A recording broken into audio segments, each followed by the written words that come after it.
Thank you, Anna. Good evening, all. My name is Eric DeVoe, and I am one of the senior researchers with MnDOT's Office of Traffic Engineering. Our role is to analyze those trends in motor vehicle crashes, and we're really doing this to improve the safety of our roads across the entire state. So what I want to talk about this evening is Minnesota statewide. What is the impact of COVID-19, and how did that play out during 2020?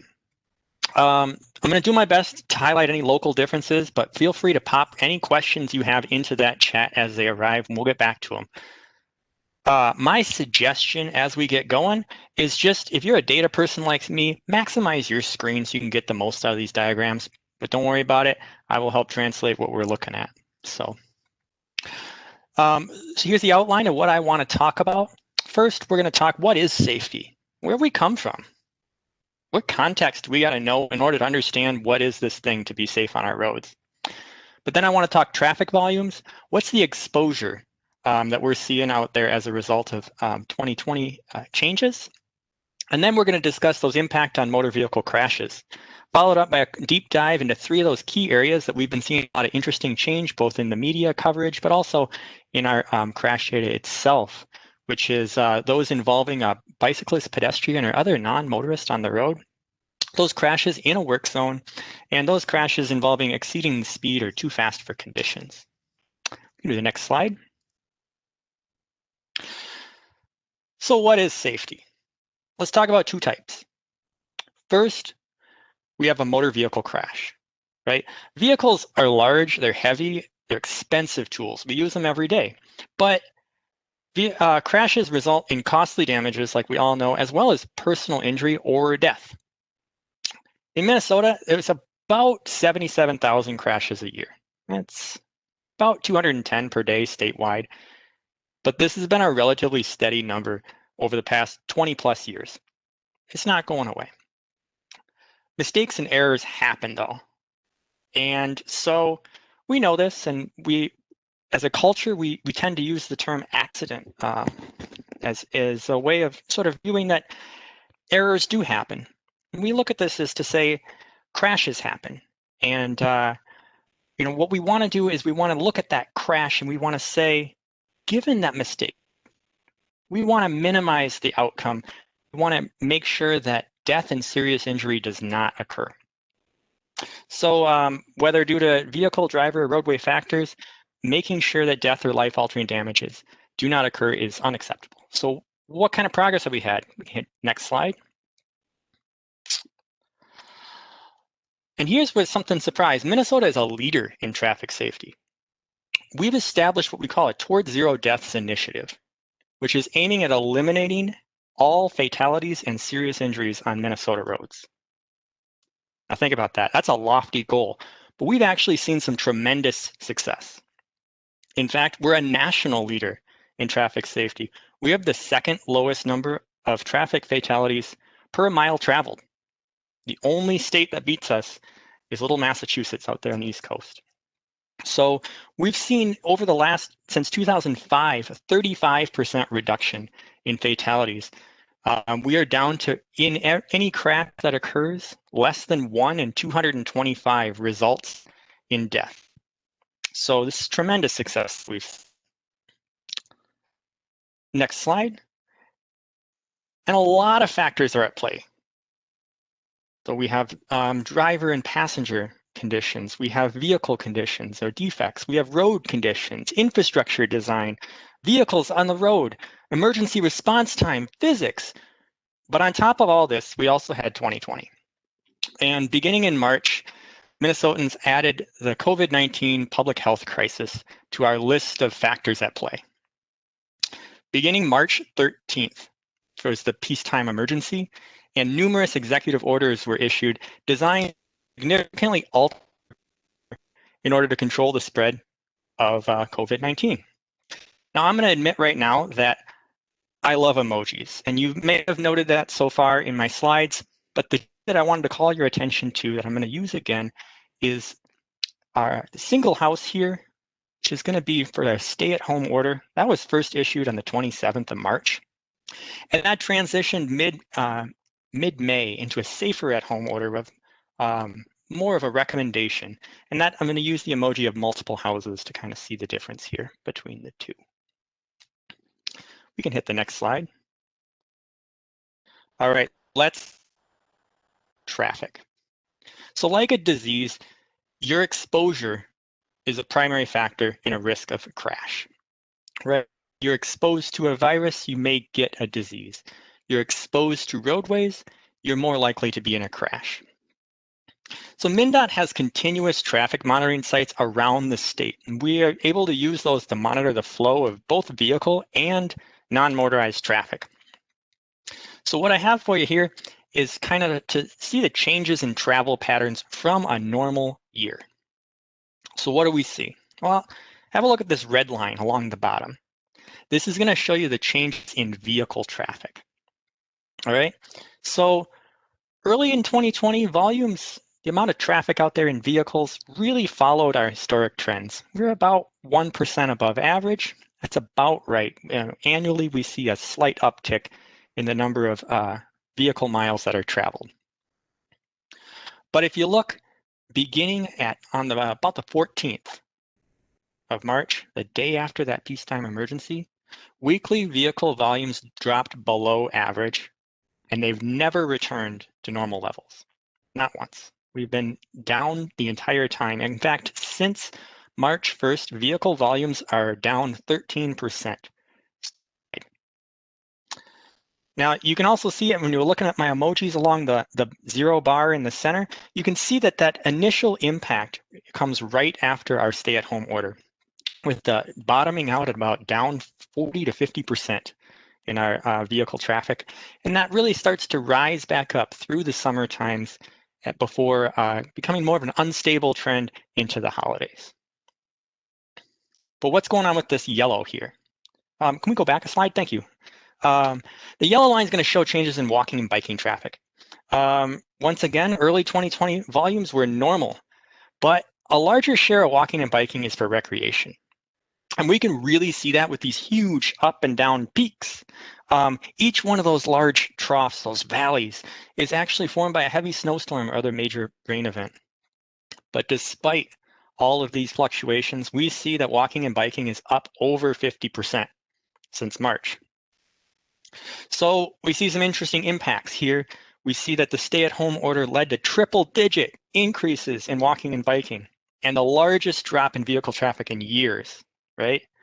But active transportation really stayed up all through the summer, didn't really go away, whereas vehicle volumes continued to rise ever so slightly all the way through mid-October.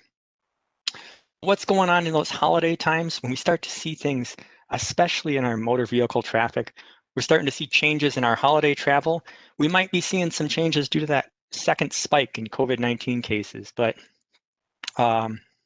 as what we're saying here is to confirm what you might have suspected with actual data, right?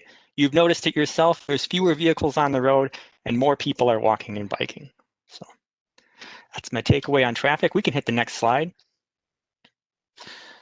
So looking at traffic patterns, we see a lot of noise. And then to help you visualize crashes, I want to present things as monthly totals here. What we're looking at in the green bar is going to be the number of crashes that occurred by month in 2020, right? We really see that this shape lines up real nice with our exposure, with our traffic volumes. A significant drop in the early spring, down in March and April, and then things starting to rise through the summer and fall. How does this compare to other years, you ask? Next slide. Yeah, so let's compare where we were last year. The light blue is the number of crashes that occurred in 2019. So as you can see, right, 2020, the green bars are lower than 2019, but we see squirks, right? Crashes were down about 40% in February, 35% in November, 40% again in December. What's going on? We didn't see these dramatic drops in our traffic counts, so we need to think about this. And I hate to become a Midwestern stereotype, but the conversation does come back to weather. While not necessarily more severe, adverse weather does lead to increases in property damage and minor injury crashes. Okay, so if we remember all the way back to 2019, this was recorded as what they call a severe winter by the Regional Climatology Center, and we had the 5th largest April blizzard on record.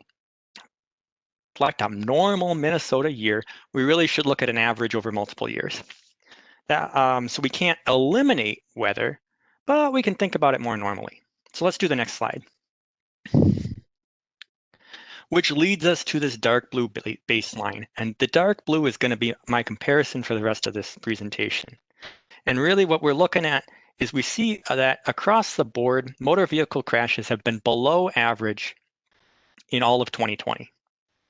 In fact, over the course of the whole year, we had 30% fewer crashes than normal. That's great. That's fantastic. But let's have a look. Let's dig in here. What's going on? Next slide. So initially, before we had the emergency declarations, things were about spot on with historic trends. Total crashes were down about 20%, which is equivalent to our annual reductions that we've seen over the past 10, 12 years. Then we get into this period from March into June, the spring trough. We had things overall down about 35 to 45%.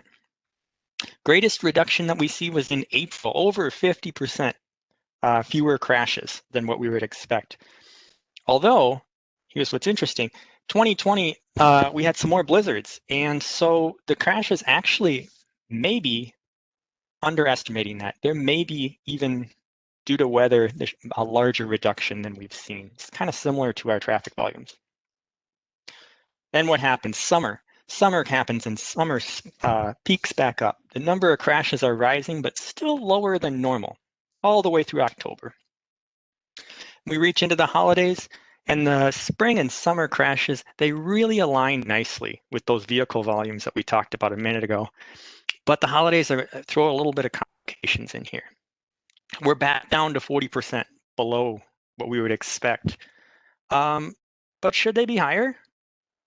Volumes were only down about 10%, and we had a relatively mild weather in 2020. So what might else be driving things? Changes in holiday travel plans, maybe that second significant spike in COVID-19 cases, but traffic volume alone does not account for this change in the holidays. Let's do next slide. Here I want to shift into that other mode of traffic safety, deadly outcomes. Crashes resulting in death or serious injury are only down 7%. As a point of reference, all crashes were down 30%. So that is to say the risk of death or serious injury in a motor vehicle crash has increased in 2020. Historically, 1 in 50 motor vehicle crashes results in death or serious injury. In 2020, it was 1 in 35 across the whole state. So look at this distribution. Maybe blur your eyes if you have bad eyes like me. It can help you a little bit. We see something interesting. Those winter spikes that we saw in total crashes, they're just not there. Severe crashes are really seasonal as well, but they tend to occur in the summer and fall in those dry, clear conditions. But there's got to be more at play than just weather. So let's dig in. Next slide. What is going on? Once again, initially things looked good in 2020. Severe crashes were down about 20% all the way through March. And it's put us exactly on that trend line. I showed you earlier for about an 8% annual reduction. We were bang on the trend. But beginning in April, we start to deviate from that trend. We're losing ground. From April to November, we actually averaged just about baseline when you look at across that entire period, which really means we're not marching downward anymore. Even more so, something else to call your attention to, summertime, June to August, we see more severe crashes than historically we see during this time period. So what does that mean? Next slide. So losing ground. That's kind of what I'd mentioned, and it doesn't sound good. So how does this compare with that old success story graph? And if we revisit this, we do see that 2020, the red circles here, when we add them to the picture, we see that we're off of our trends. In fact, we even could have evidence, maybe, of some flatlining in our progress on traffic fatalities. But will this trend persist? Or is there something unique or other considerations that we as Minnesotans can address for safety on our roads? Let's do the next slide. So one way to understand crashes, like we've been talking about, is exposure. And we really saw that vehicle traffic is down. So all things equal, right? We should expect fewer traffic fatalities. But in 2020, 395 lives were lost in motor vehicle crashes in Minnesota. If traffic fatalities followed the same trend as our volumes, we would have 60 fewer than that. There should have been no more than, say, 335. So what's going on, you know? And to give you an idea, if you remember from the last slide, in 2019, there were 364 fatalities on our road. So we're definitely up. There's got to be some other shifts around our culture around safety in Minnesota, because traffic volume alone, exposure alone, does not explain this rise. So what are we seeing? What's changing? Well, we see some rising trends.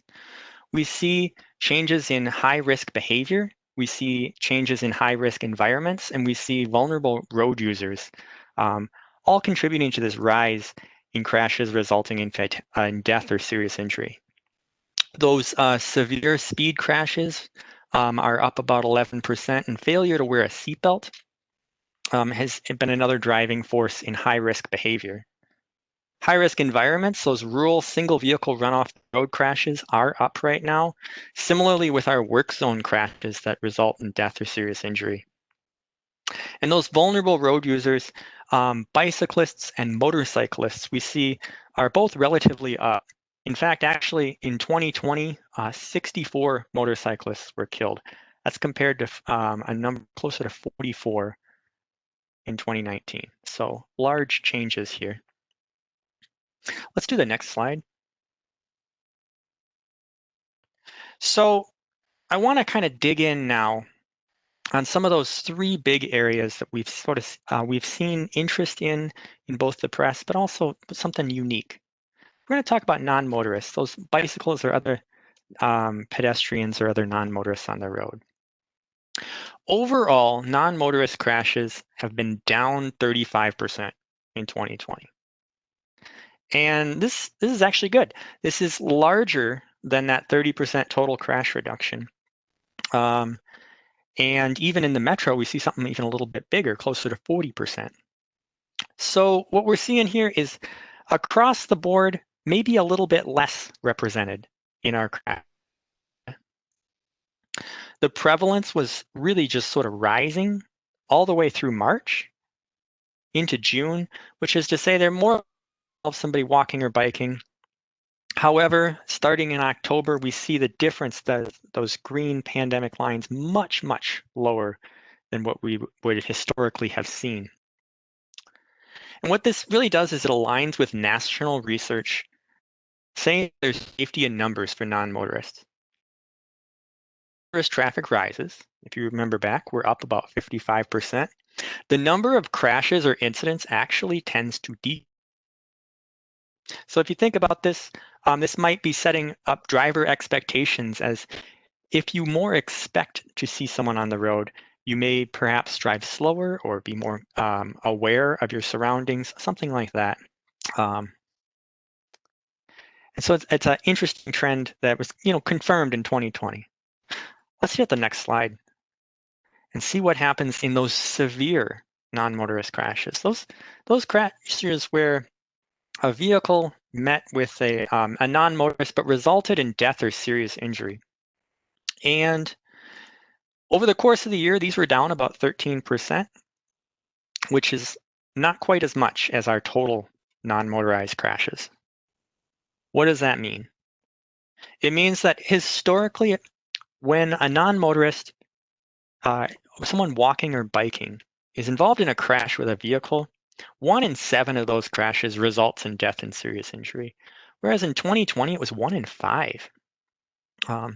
In the metro area, things tended to be slightly less severe, but still more prevalent, where it's about 1 in 6 crashes resulted in severe injury.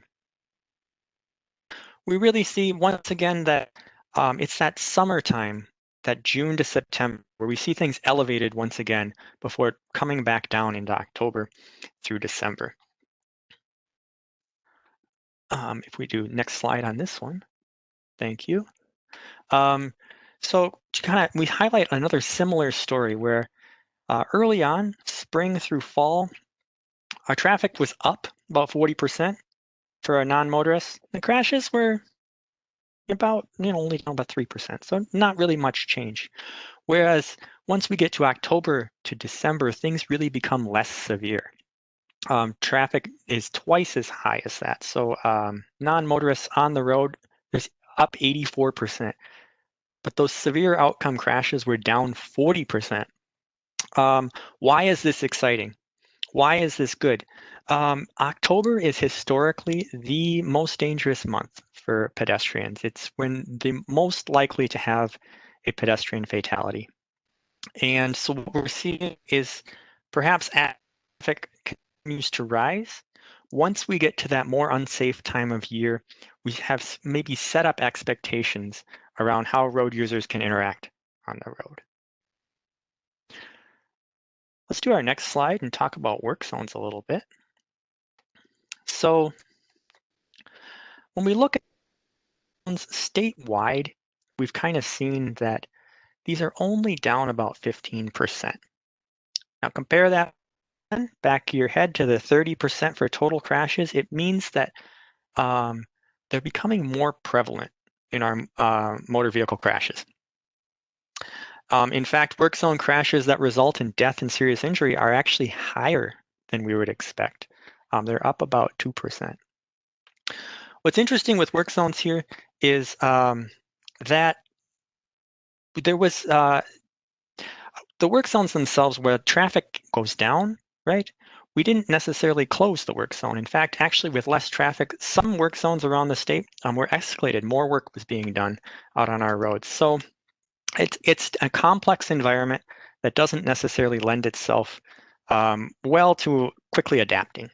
Let's do the next slide. And here I want to drill down into the metro, right? So across the state, I just mentioned that those work zone crashes that result in death or serious injury are up about 2%. And in the metro, we're actually we're slightly down in that, which is good. It's fantastic. And when we look even further, we see that actually only about 1 in 4, 24% of those severe outcome work zone crashes happen when a worker is present, which is way less than our 35% average. So what does that mean?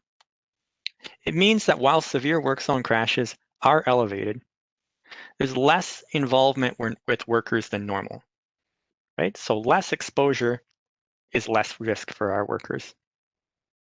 However, have a look at this little pie chart here. About 77% of the deaths or serious injuries that occur in a work zone in the metro were motorists and not workers. So what does that mean? The overwhelming majority of the injuries are sustained by vehicles passing through.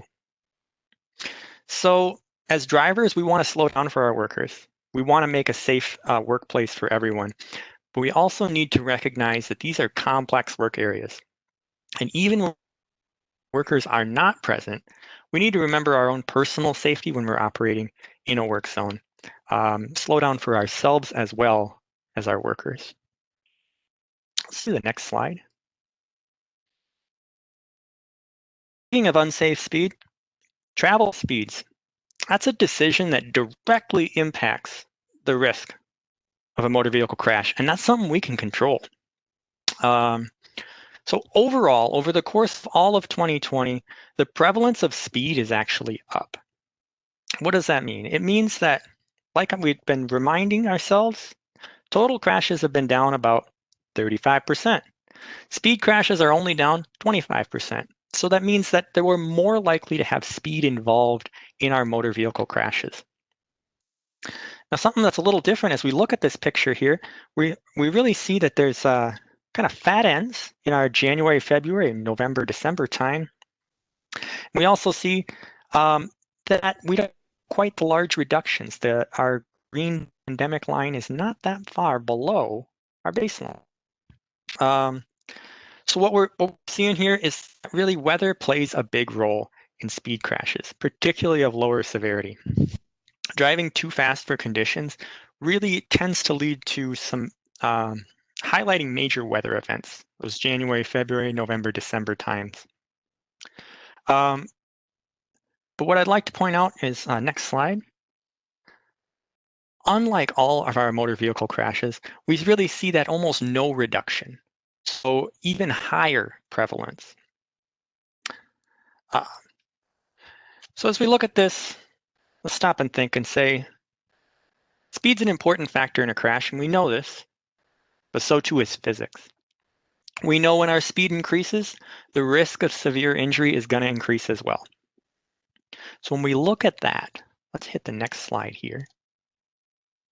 When we focus on those crashes that result in death or serious injury, we see those large winter spikes disappear. Again, adverse weather really increases the number of crashes, but particularly at lower severities, not those that result in death or serious injury. We really see this sort of bell curve, and if we want to investigate further, if you hit the next slide here, we see that overall speed is a persistent challenge in Minnesota, right? Across the entire year, crashes that involving speed that resulted in death or serious injury were up 10% from a normal Minnesota. Completely counter to our success trends that we've seen that kind of down, right? And we really, despite those successes that we saw earlier, 2020 began at or near base. So beginning in June is when this persistent challenge became an elevated challenge. Something's going on. Speed crashes resulting in death and injury were significantly above normal. In fact, in July, we had nearly double. So what's going on? Again, speed crashes are seasonal, but they tend to cluster in those dry, warmer months historically. Summer in 2020 may have aligned also these historic trends with our early pandemic fatigue, leading to maybe some spikes in risk acceptance. At the same time, we saw State Patrol reporting numerous triple-digit speed citations. So we at MnDOT, we don't have consistent travel speed data. We do have some, but it's not consistent across the whole state. So we're going to use our crash data to say, what do we see in motor vehicle crashes, the outcomes of this? Do we see rises in speed as well? Let's hit that next slide. So let's have a look. And when we look at those statewide severe crashes, once again, we see that they're up. That top bar is in 2020 during the pandemic. And the bottom is our baseline. It's about the number that we see in a normal year. But we also see the type of unsafe speed is shifting. So those severe result from traveling too fast for conditions, the green box on the left, is about average. They're actually down only maybe about 1%. But those crashes that result from exceeding the speed limit or racing are up 25%. This is the driving force behind this rise in speeding severe crashes. You see actually that this increased risk of speed.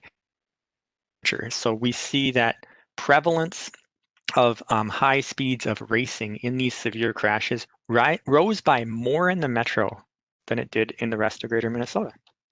So something that we just need to wrap our heads that it's not all in our wide open spaces, but even here in an urban area, severe speed is an issue. So if we do next slide on here, I want to summarize numbers. And it's nighttime. And I realize it's your free time. So here's my takeaway. How has COVID-19 impacted traffic safety in Minnesota roads? We look at our traffic volumes. And we see that vehicle traffic is down 12%, where walking and biking is up over 50. We look and we see that death and serious injury is more prevalent on our roads than historically than we would see in a normal year. And this is really being driven by high-risk behavior, things like higher speeds, as well as choosing to not wear a seatbelt, as well as those vulnerable users like motorcycles, bicycles, where it's less forgiving on the road. And then the roads themselves, those complex environments like work zones or rural areas where we have more single vehicle run off the roads. Crashes are down for non-motorists. Those non-motorized crashes are down as the number of non-motorists out there, the number walking is up. So that's great. Safety in numbers, but we have a little bit of a silver lining. Things are severe. So there are fewer crashes, but more likely to be severe when they occur. Crashes in work zones, they're just more prevalent, particularly in the low severity side in the metro, whereas higher speeds are increasingly resulting in death or serious injury.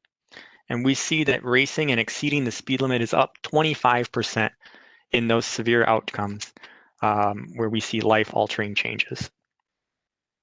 So what I want to tell you here is not all doom and gloom. I want to say that we are off our trend in 2020, but we can also see perhaps there are reasons that there are behaviors that maybe we are accepting. We may be accepting more risk. And perhaps these are things that we can incorporate in our day-to-day life in terms of evaluating our level of risk acceptance, whether it be for disease or for public safety on our roads. And look back and say, can we accept this level of risk? And can we bring ourselves back to the significant successes that we've seen in the past?